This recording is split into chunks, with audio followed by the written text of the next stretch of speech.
memulai acara, ingin saya sampaikan apakah semua sudah mendapatkan snack pagi ya? Jika ada yang belum mengambil, silakan mengambil di meja panitia yang ada di luar. Jadi sebelum memulai acara, izinkan saya membacanya sebuah pantun dulu ya Bapak Ibu ya. Mohon dijawab dengan kata cakep. Pagi-pagi jangan lupa makan. Makannya pakai kentang. Beribu terima kasih kami haturkan kepada Bapak Anggo yang berkenan datang. Terima kasih ya Pak Anggo yang sudah berkenan hadir di Dinas Pendidikan ini untuk memberikan atau menyampaikan materi yang luar biasa kepada para peserta. Cakep karena masih muda. Iya, cakep soalnya. Pertama-tama, mari kita panjatkan puji dan syukur atas berkat rahmat Allah yang Maha Kuasa sehingga kita dapat berkumpul di tempat ini dalam keadaan sehat. Sehat semuanya Bapak Ibu ya. Sehat. Mungkin ada yang pegel-pegel selama berapa hari mengikuti kegiatan BIMTEK. Sudah sembuh. Ada, pasti ada ya. Ya, tapi dibayarkan dengan ilmu yang luar biasa dari para narasumber. Begitu ya Bapak Ibu ya. Ya, semoga hari ini hari terakhir dapat memberikan kita banyak wawasan, manfaat buat kita semua, buat lembaga kita. Semoga kita semakin sukses, semakin maju untuk ke depannya. Baiklah, sebelum kita memulai acara, kita berdoa terlebih dahulu. Kita berdoa menurut agama dan kepercayaan kita masing-masing agar kegiatan hari ini dapat berjalan dengan lancar dan memberikan manfaat untuk kita semua. Berdoa dipersilahkan. Berdoa selesai. Terima kasih. Baiklah, kepada Bapak Anggo Marandika dari PKBM HSPG kami persilahkan untuk menyampaikan materinya. Terima kasih. Assalamualaikum warahmatullahi wabarakatuh. Waalaikumsalam. Selamat pagi Bapak Ibu. Pertama-tama mungkin saya mengucapkan terima kasih dulu dari Dinas Pendidikan Kabupaten Sleman sudah mengadakan kegiatan yang sangat luar biasa untuk empowering PKBM, khususnya untuk bimbingan teknis kurikulum saat Satuan Pendidikan di PKBM gitu ya. Non formal. Di sini ada SKB mungkin Bapak Ibu? Ada J. Selamat datang. Berarti satu tempat kerja sama Ibu Dwi, betul ya? Iya. Oke. Yang lain dari PKBM? Pancausaha, Balai Catur. Dari mana Bapak? Balai Catur. Oh, dari Balai Catur, J. Siap. Bapak Ibu mohon maaf saya nggak bisa berkenalan satu persatu. Mudah-mudahan nanti setelah sesi, karena waktunya terbatas, nanti kita bisa berkenalan dan saling bersilaturahmi.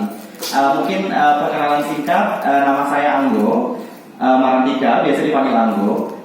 Saya sekarang bekerja di PKBM HSPG, atau kalau brandnya itu dikenal dengan Homeschooling HSPG di Kota Yogyakarta. Beberapa kali saya terlibat dalam kegiatan kementerian, khususnya dalam penulisan CP di kurikulum Merdeka, khususnya pada bagian muatan pemberdayaan. Kemudian dilibatkan juga dalam kegiatan penulisan buku saku di kementerian, reviewer untuk panduan, kontributor untuk panduan bersama dengan teman-teman saya Pak Eko. Dan kemarin sudah ketemu Pak Eko, Bu Dwi, Bu Dian, betul ya? Hari ini giliran saya nih Bapak Ibu soal ke Sleman gitu ya. Mudah-mudahan nanti ada sesuatu yang didapatkan.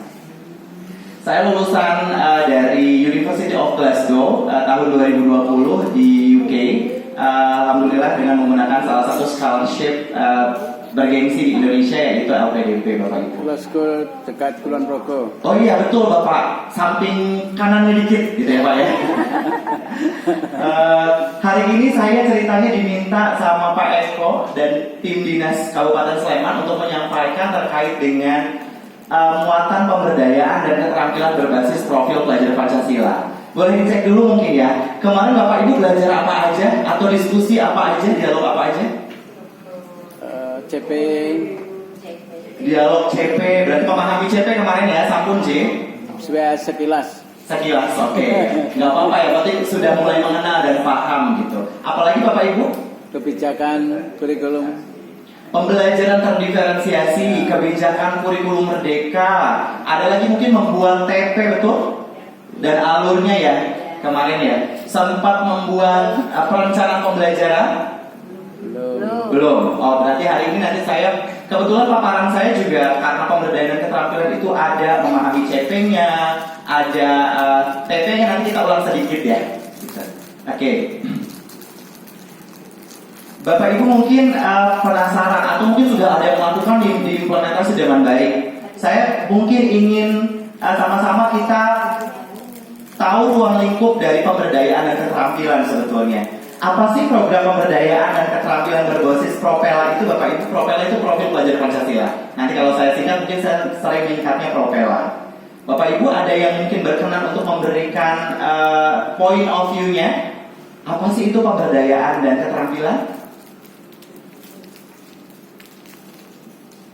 Belum, oke. Siapa di sini yang mungkin sudah pernah mengisi raport pemberdayaan dan keterampilan? Boleh tepuk satu.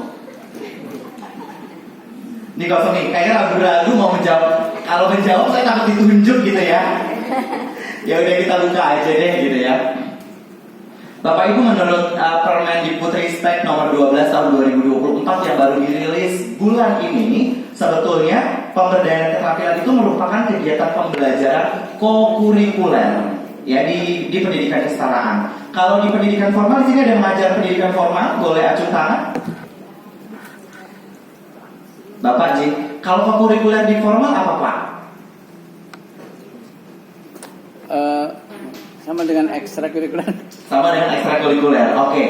Kokurikuler di formal itu bunyinya adalah proyek penguatan profil pelajar Pancasila. Jadi PL5 itu adanya di pendidikan formal. Di kita itu di state atau dituliskan di garis bawah di dalam di Permendikbudristek bahwa kokurikulernya itu pemberdayaan dan keterampilan berbasis profil pelajar Pancasila. Kalau ada berbasis, berarti nanti dalam pembelajarannya harus memunculkan nilai-nilai profil pelajar Pancasila. Gitu, J.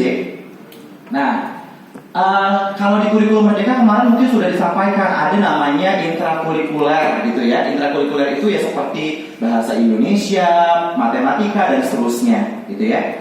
Nah, kokurikuler itu pemberdayaan dan keterampilan. Ada lagi satu ekstrakurikuler gitu ya. Nah, kokurikuler itu adalah kegiatan pembelajaran yang dilaksanakan untuk menguatkan atau penguatan, pendalaman atau pengayaan kegiatan intra dalam rangka mengembangkan karakter dan kompetensi peserta didik. Jadi mendukung intranya sebetulnya.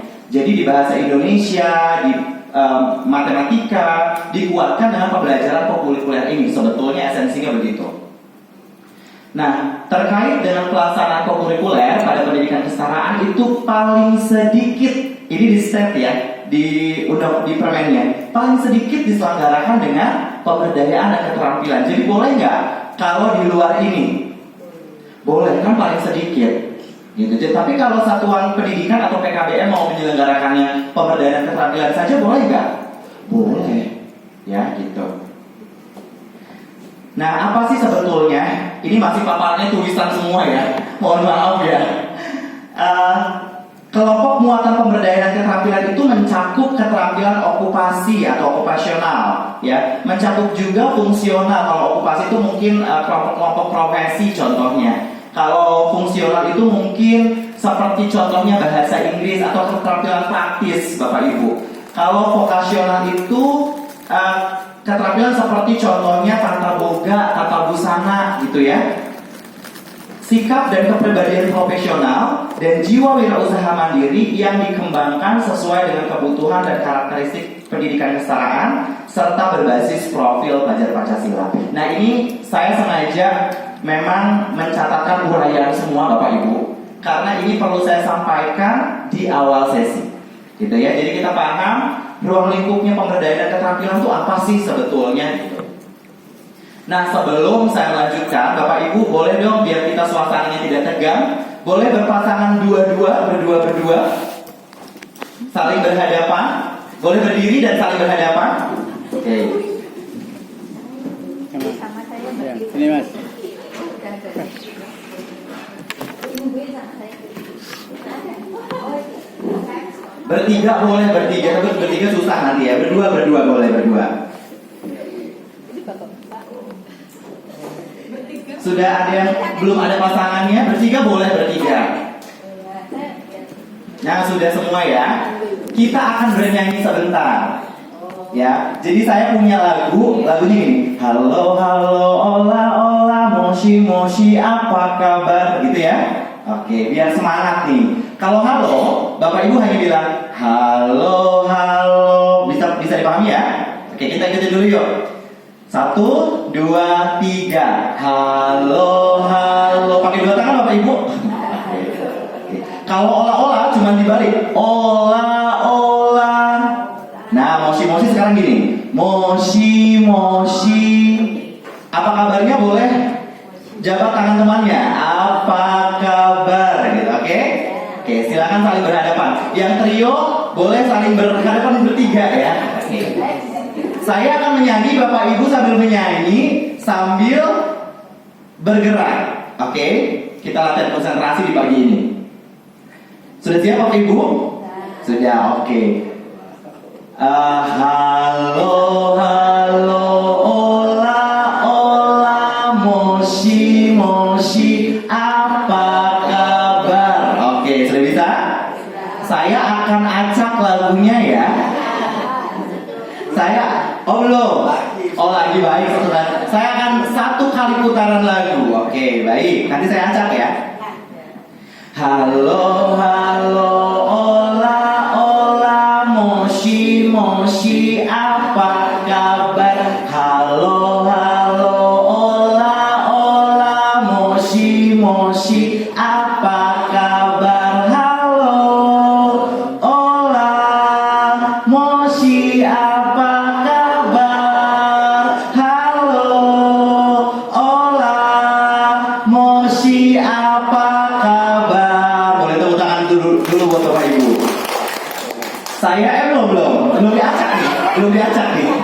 belum diacak ya. Jadi Bapak Ibu harus konsentrasi. Oke, harus konsentrasi. Oke. Siap ya diacak ya?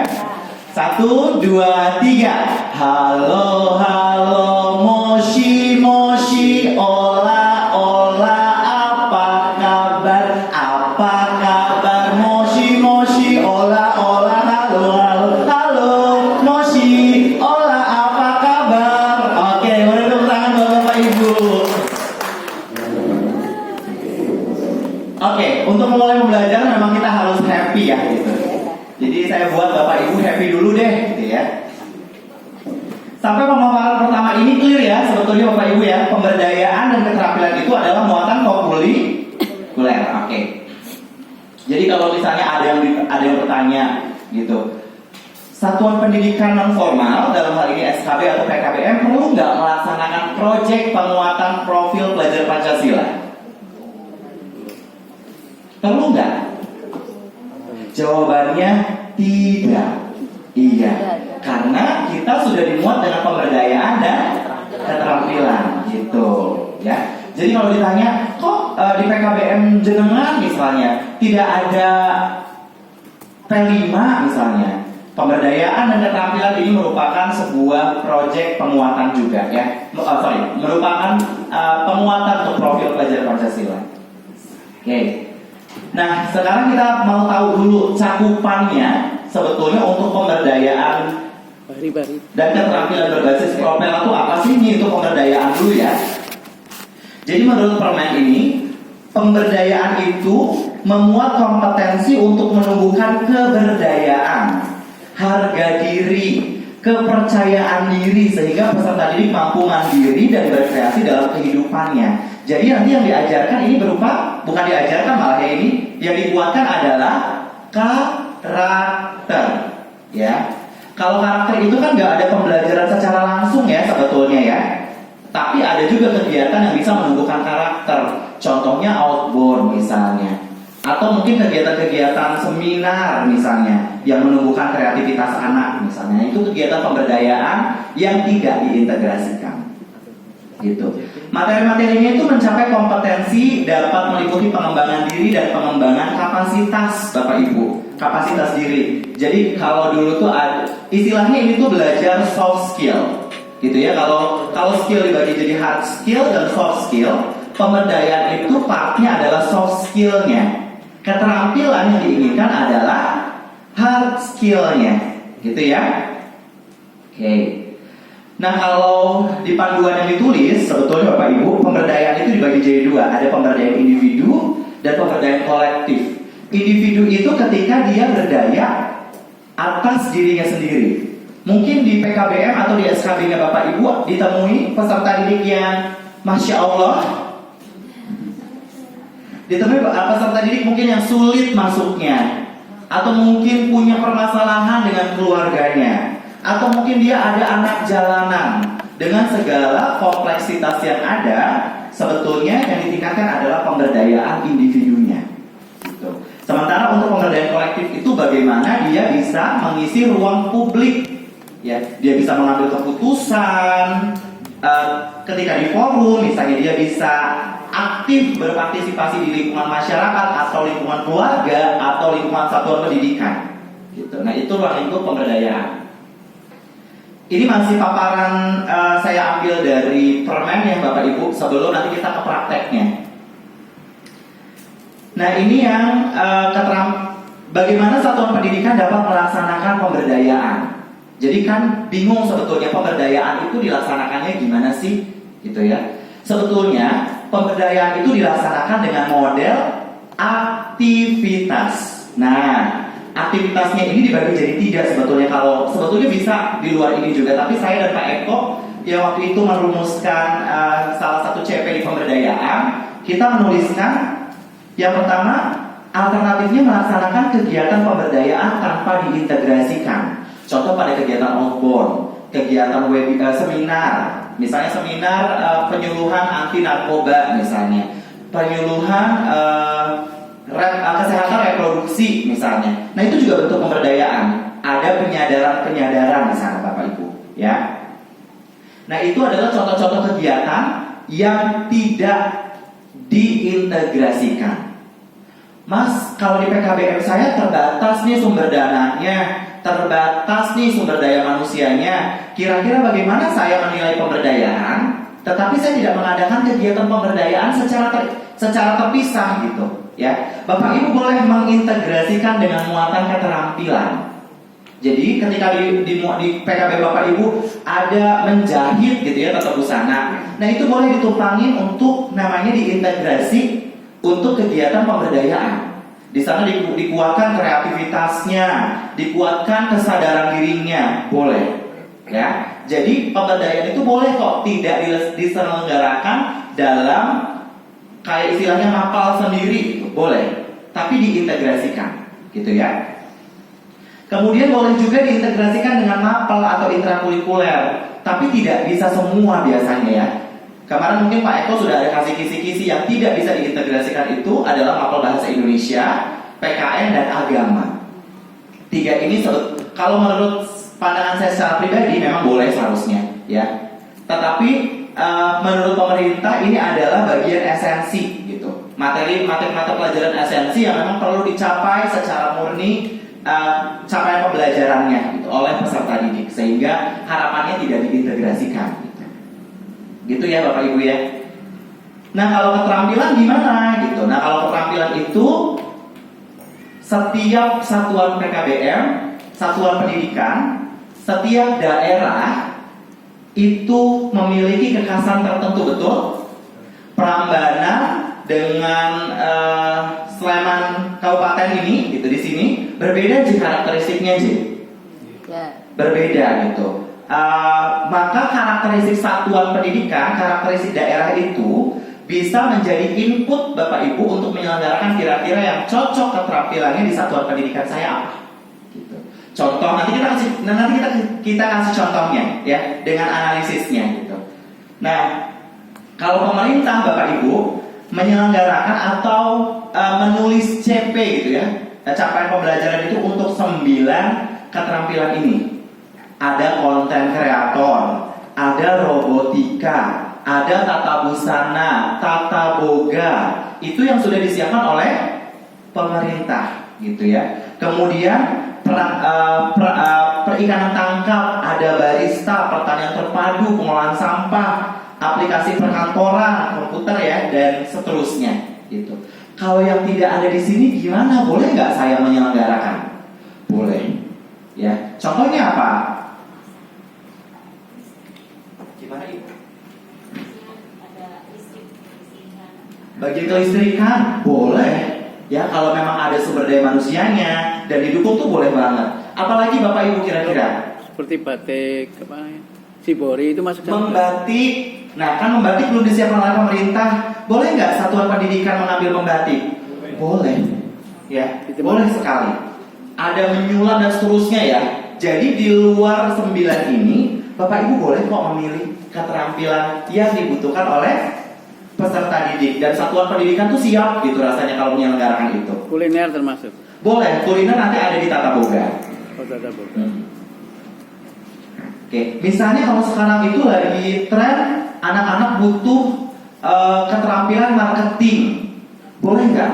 Boleh, ya. Itu keterampilan mendesain, lalu nanti dibuat bagaimana memasarkan tuh boleh kok, gitu ya. Jadi tidak harus terlepas dari 9. Cuman bedanya gini, kalau yang 9 itu pemerintah nyiapin kompetensinya, jadi Bapak Ibu nggak perlu membuat gitu. Nah, kalau tidak ada di 9 ini, misalnya mau ngambil membatik gitu, bikin sendiri, ya. Jadi kompetensinya Bapak Ibu bikin sendiri. Apa nih outputnya gitu? Apa yang nanti jadi learning outcomes-nya atau tujuan pembelajarannya apa? Nah, Bapak Ibu buat sendiri. Gitu ya, bedanya cuma itu ada bantuan. Iya, kalau yang ini pemerintah sudah menyiapkan.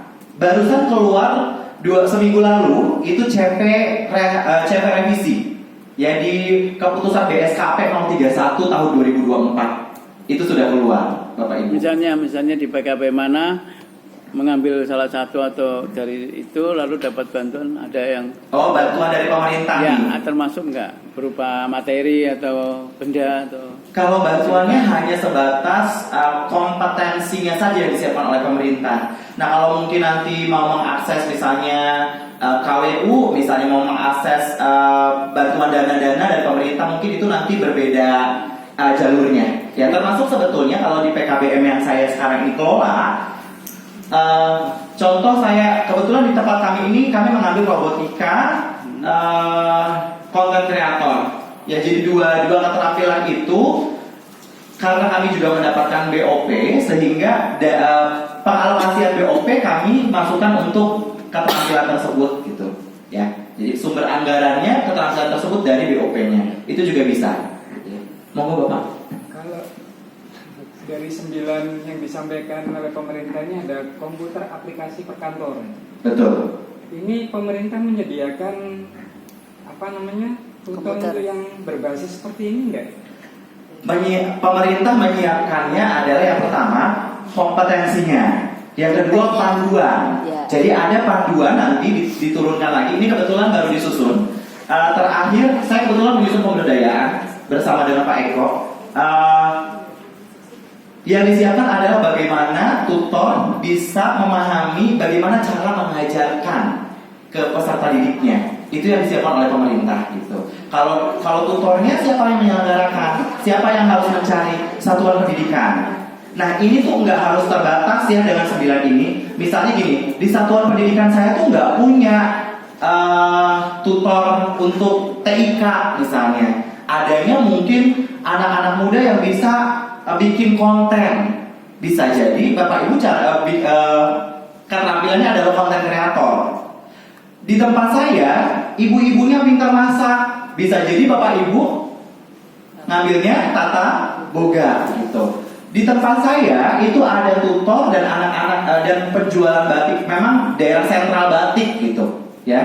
Berarti Bapak Ibu bisa jadi ngambil keterampilannya adalah batik gitu. Jadi jangan dipaksakan satuan pendidikan mengambil, misalnya memaksakan salah satu kalau misalnya memang tidak sesuai dengan karakteristik satuan pendidikan. Gitu sih Pak.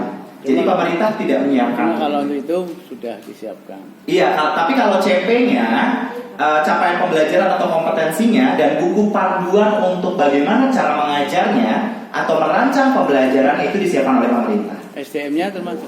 SDM-nya enggak, SDM-nya harus dicari oleh. Panduan sama BOP. Betul, betul. Kalau BOP kan itu nanti sesuai dengan dinas pendidikan ya, dan pemerintah pusat. Apa Ibu? Pak enak. Jadi berarti kalau misalkan kaligrafi itu termasuk jadi yang keterampilan ini. Boleh, betul, karena- betul. Kemudian apakah karena di kami itu semuanya paket A, fase A, B, C, apakah harus sama semua 3 fase itu dengan keterampilannya? Apakah boleh beda-beda?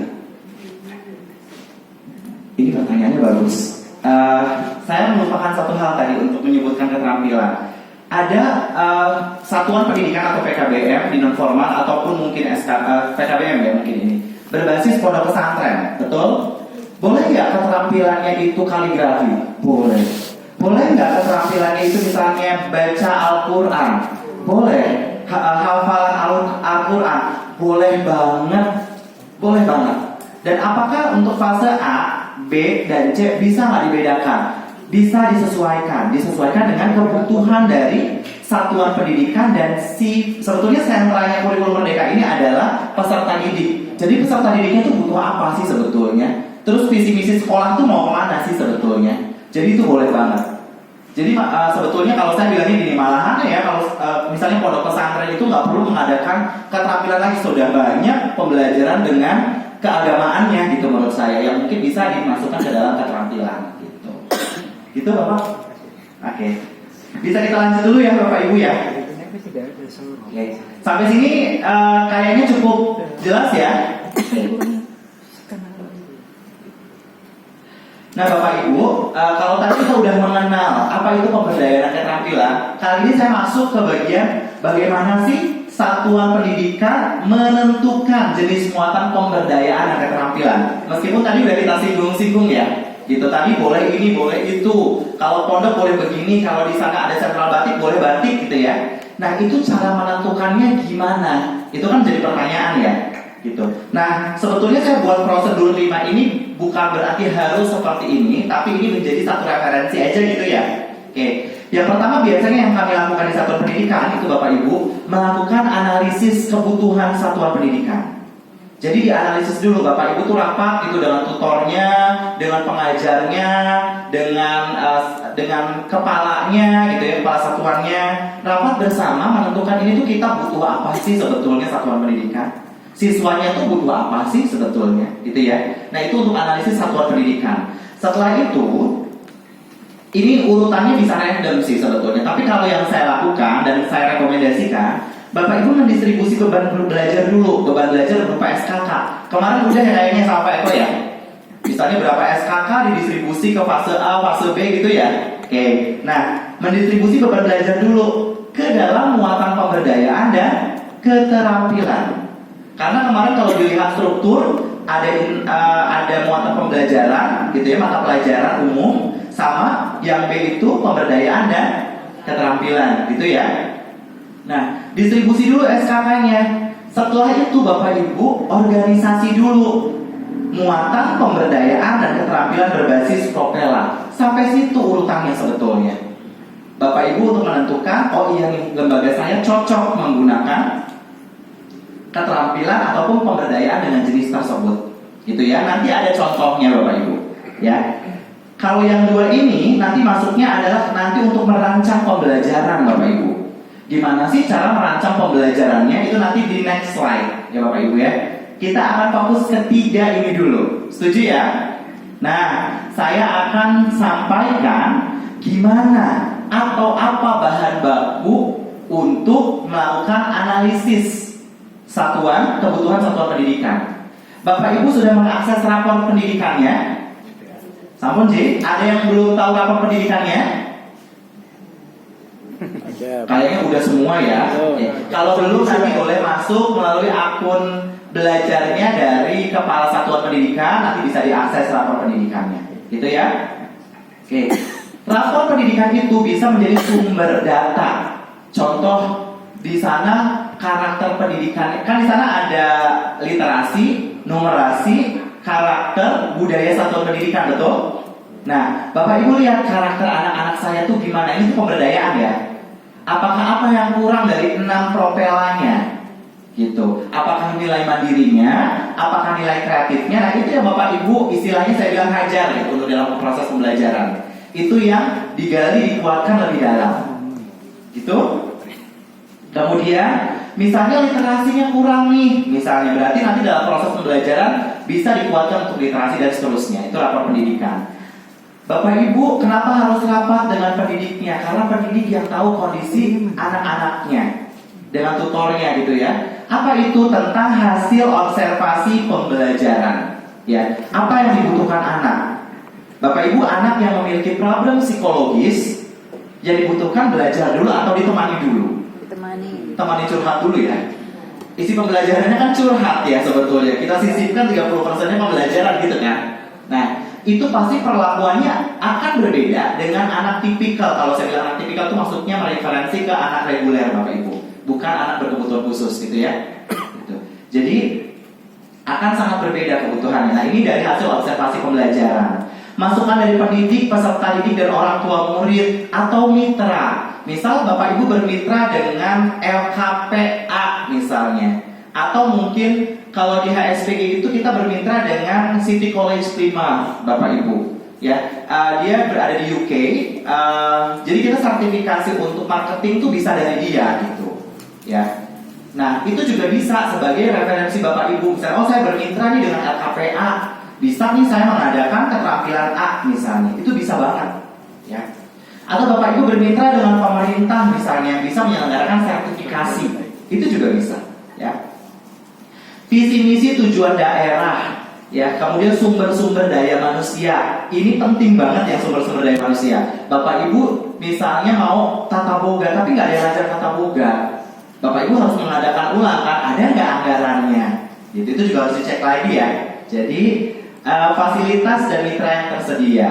Yang terakhir, Bapak Ibu dalam menentukan sebuah melakukan hasil analisis juga dianalisis isu-isu strategis. Contoh, sekarang ini kan lagi gencar literasi finansial. Bagaimana anak-anak diminta untuk misalnya menabung, misalnya ya, atau mungkin literate terhadap penggunaan finansialnya gitu ya. Kemudian literasi kesehatan, kesehatan reproduksi di dalamnya, kesehatan mental di dalamnya, kesehatan jiwa dan raga tentu ya masuk di dalamnya. Perubahan iklim itu juga menjadi isu-isu strategis. Di luar itu, di Sleman, di satuan pendidikan Bapak Ibu, di lingkup masyarakat ada isu apa? Gitu. Nah itu menjadi isu prioritas juga. Contoh di kota Jogja, sekarang yang lagi menjadi isu adalah sampah. Sampah ya. Di daerah istimewa Yogyakarta kan gitu ya. Kalau misalnya kita lihat kembali ke kebijakan pemerintah, Gubernur Sri Sultan Hamengkubuwono X ini memang memprioritaskan